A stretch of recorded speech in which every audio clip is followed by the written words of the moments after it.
Silencer ही नहीं आता ना इसमें। इसमें साइलेंसर कहाँ है, देख लीजिए।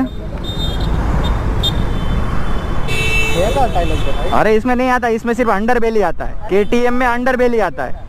2025 का मॉडल है, लेटेस्ट मॉडल निकाला ना। ये सेम मॉडल है 200 ये, बट ये ओल्ड मॉडल है। ये वाले में वो कर दिया। हाँ, यूट्यूब पे आप भी आ जाएंगे ना सर। क्या नाम है आपका? नाम तो बता दीजिए सर।